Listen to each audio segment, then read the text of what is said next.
Welcome to வசந்தம் சமையல்.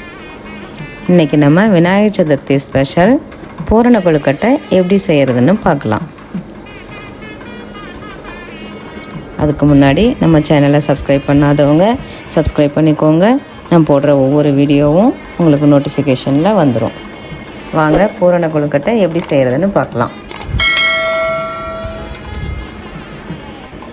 ஒரு cup, இந்த கப்பில் ஒரு கப்பு கடலைப்பருப்பு எடுத்துகிட்டு அதே ஒரு கப்பு தண்ணி சேர்த்து குக்கரில் 2 விசில் விட்டு வேக வச்சுக்கலாம்.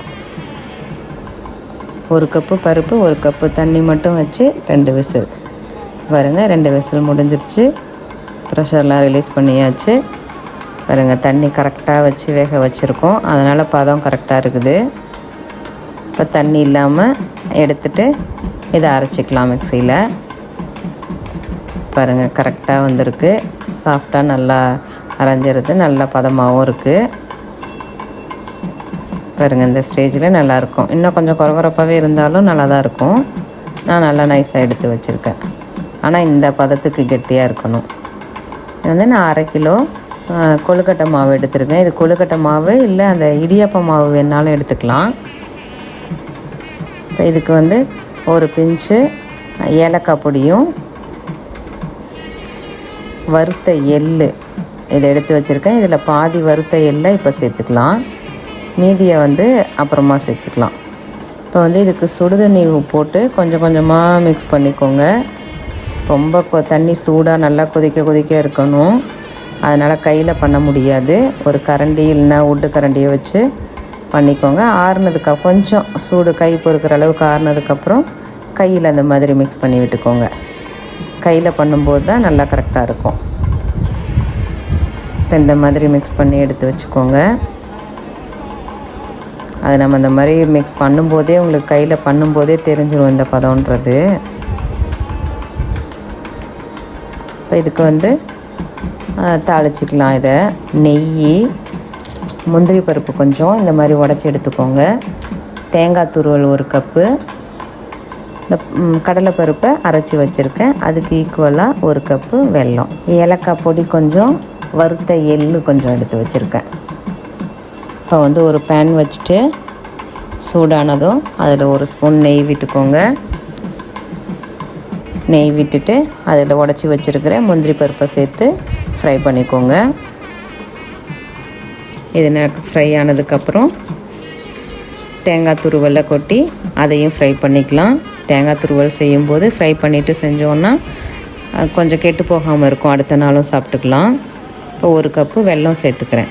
1 கப்பு கடலைப்பருப்பு வேக வச்சுருக்கோம், அதுக்கு 1 கப்பு வெல்லம் சேர்த்துக்கிறேன். இது வந்து நல்லா ஸ்வீட்டாக இருக்கும். உங்களுக்கு இனிப்பு கம்மியாக வேணும்னா 1 கப்பு பருப்புக்கு 1/2 கப்பு வெல்லம் மட்டும் இருந்தால் போதும். ஆனால் இது கரெக்டாக தான் இருக்கும். ஏன்னா அந்த மேல் மாவு வந்து ப்ளெயினாகவே இருக்கும் இல்லையா, அதனால் அதையும் இதையும் சேர்த்து சாப்பிடும்போது கரெக்டாக இருக்கும். 1 கப்பு பருப்பு, அந்த அரைச்சி எடுத்து வச்சுருக்கிற அளவு, அது 1 கப்பு வருதோ அதே அளவுக்கு வெல்லம் எடுத்திருக்கேன். பாருங்கள், இந்த மாதிரி மிக்ஸ் பண்ணி நல்லா சேர்த்து மிக்ஸ் பண்ணி எடுத்துக்கோங்க. இப்போ இதில் வந்து வறுத்த எள்ளை சேர்த்துக்கிறேன், ஏலக்காய் தூள். ஃபஸ்ட்டே அந்த மேல் மாவுக்கும் கொஞ்சம் ஏலக்காய் பொடியும் இந்த வறுத்த எள்ளும் சேர்த்துருக்கேன், இதுக்கும் சேர்த்துக்கலாம், நல்லாயிருக்கும். இந்த பூரணம் செய்கிறது தான் கரெக்டான பதமாக இருக்கணும். ரொம்ப திக்காக இருந்தாலும் ஹார்டாகிடும் வெந்ததுக்கப்புறம். இந்த ஸ்டேஜில் இருந்தால் தான் சாப்பிடும்போது கொஞ்சம் அப்படியே ஜூஸியாக நல்லாயிருக்கும், டேஸ்ட்டு சூப்பராக இருக்கும். இந்த அளவுலாம் சூப்பராக கரெக்டான அளவு. நீங்கள் இதே மாதிரி எடுத்து செஞ்சு பாருங்கள். நான் வந்து இப்போ இது வந்து கொழுக்கட்டைக்கு அச்சில் தான் செய்ய போகிறேன். இது கையிலேயேவும் சொப்பு மாதிரி செஞ்சுட்டு அப்படியே அதில் பூரணம் வச்சு செய்யலாம். நமக்கு இப்போ தான் ஈஸியாக கிடைக்கும்ல, இந்த கொழுக்கட்டை அச்சுலாம் கிடைக்கும். நான் 2 சைஸில் வச்சுருக்கேன். இப்போ இந்த பெரிய சைஸில் தான் செய்ய போகிறேன். ஃபஸ்ட்டு இந்த நெய் எடுத்துகிட்டு ஃபுல்லாக நல்லா ஸ்ப்ரெட் பண்ணிக்கோங்க. ஒவ்வொரு டைமுக்கும் நெய் ஸ்ப்ரெட் பண்ண தேவையில்ல.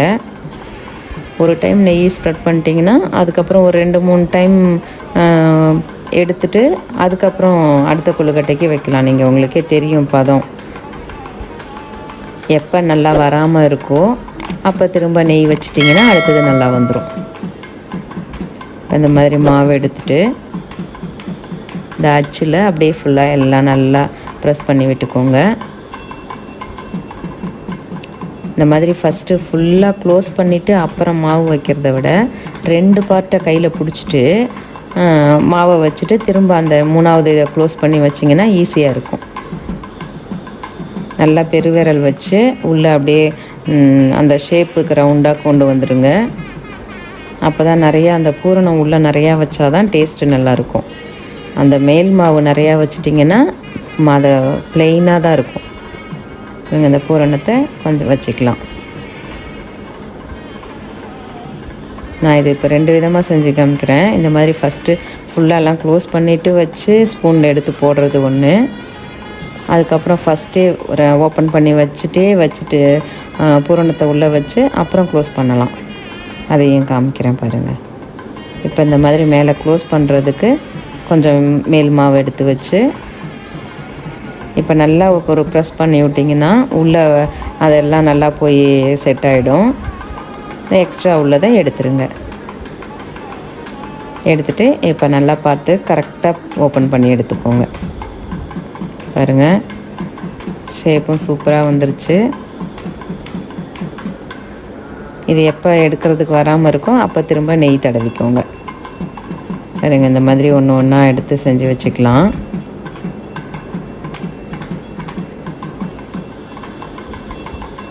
கொழுக்கட்டை வந்து நம்ம விநாயகருக்கு படைக்கிறதுக்கு மினிமம் 11 கொழுக்கட்டை வச்சு படைக்கணும். அதுக்கு மேலே நீங்கள் உங்கள் இஷ்டம் 54, 108 எத்தனை வேணாலும் வச்சுக்கலாம். ஆனால் மினிமம் 11 கொழுக்கட்டை வர மாதிரி செஞ்சுக்கோங்க. இப்போ வந்து இந்த 2 இதை மட்டும் கையில் நல்லா பிடிச்சிக்கோங்க. பிடிச்சிட்டு இதை நல்லா அழுத்தி விட்டுட்டு இப்போ இதை பாருங்கள், க்ளோஸ் பண்ணிவிட்டு பூரணத்தை உள்ளே வைக்காமல் அப்படியே இப்போ வச்சு காமிக்கிறேன். நம்ம க்ளோஸ் பண்ணிவிட்டு உள்ளே வைக்கும்போது அந்த ஹோல் சின்னதாக இருக்கும்.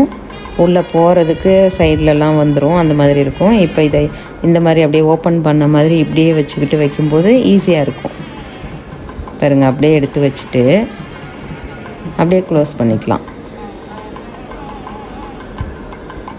இப்போ வந்து இதை எக்ஸ்ட்ரா உள்ளதெல்லாம் உள்ளேயே தள்ளி விட்டுட்டு மேலே கொஞ்சம் மாவு வச்சு க்ளோஸ் பண்ணிக்கோங்க. இப்போ நல்லா ப்ரெஸ் பண்ணி விட்டு சைடில் உள்ளதெல்லாம்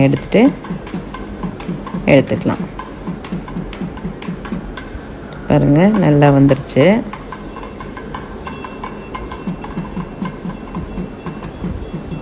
இந்த மாதிரி எல்லாத்தையும் ரெடி பண்ணி வச்சாச்சு. இதை வந்து இப்போ நம்ம இட்லி பாத்திரத்தில் வச்சு வேக வச்சு எடுத்துக்கலாம். நான் வந்து ஸ்டீமர் இருக்குது, அதில் வேக வச்சு காமிச்சிக்கிறேன். கொழுக்கட்டை வந்து மினிமம் 11 இருக்கணும். நீங்கள் எத்தனை கிடச்சதுனாலும் இது வந்து 1/2 கிலோ மாவுக்கு இத்தனை கிடச்சிருக்கு. 11 வச்சு படைச்சிட்டு மீதி எக்ஸ்ட்ரா இருக்கிறத வச்சுக்கலாம். இந்த பூரணம் வந்து கொஞ்சம் எக்ஸ்ட்ரா இருந்ததுனால வெறும் பூரணமே சாப்பிட முடியும். அதனால் எக்ஸ்ட்ரா இருந்தாலும் பரவாயில்ல. நான் வந்து ஸ்டீமரில் வேக வச்சுக்கிறேன். இந்த மாதிரி எடுத்து வச்சுக்கோங்க. நீங்கள் இட்லி பாத்திரத்தில் வேணாலும் வச்சுக்கலாம். இப்போ இது எல்லாத்தையும் அப்படியே எடுத்து வச்சுட்டு ஃபஸ்ட்டு தண்ணி கொதித்து ஆவி வரும்போது வச்சு 5 நிமிஷம், அதிகபட்சம் 7 நிமிஷம் தான் இருக்கணும். அதுக்கு மேலே வேண்டாம். 5 to 7 minutes போதும். அதிக நேரம் வெந்ததுன்னா அந்த மேல் மாவு ஹார்டாகிடும். பாருங்கள், இது எல்லாத்தையும் ப்ளேஸ் பண்ணிவிட்டு வேக வச்சு எடுத்துக்கலாம். 5 நிமிஷம் மட்டும் வேகட்டும். பாருங்கள், வெந்துருச்சு. இப்போ எப்படி இருக்குதுன்னு காமிக்கிறேன் பாருங்கள். ஆவி வந்ததுக்கப்புறம் வச்சு 5 நிமிஷம் நல்லா வெந்திருக்கு. ஏற்கனவே நம்ம அந்த மேல் மாவுலேயும் நல்லா கொதிக்கிற தண்ணியை ஊற்றி தான் மிக்ஸ் பண்ணியிருக்கோம். பாருங்கள், மேலே அப்படியே ஷைனிங்காக அந்த வேர்த்து இருக்குது இல்லையா, இதுதான் பதம். பார்க்குறதுக்கும் நல்லா இருக்குது, சாஃப்டாக வந்திருக்குது, சூப்பராக வந்திருக்கு. பார்க்கும்போதே சாப்பிட்ணும் போல் இருக்குது. வாவ், சூப்பராக கொழுக்கட்டை ரெடி ஆயிடுச்சு.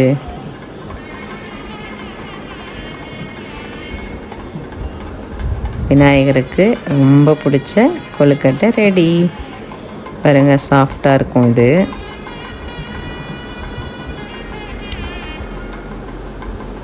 இப்போ இதை வந்து விநாயகருக்கு எடுத்து படைச்சிட்டு நம்மளும் சாப்பிட்டு பார்க்கலாம். நீங்களும் இதே மாதிரி செஞ்சு பாருங்கள். எப்படி இருக்குதுன்னு கமெண்ட் பண்ணுங்கள், லைக் பண்ணுங்கள், தவறாமல் சப்ஸ்கிரைப் பண்ணிக்கோங்க. தேங்க்ஸ் ஃபார் வாட்சிங்.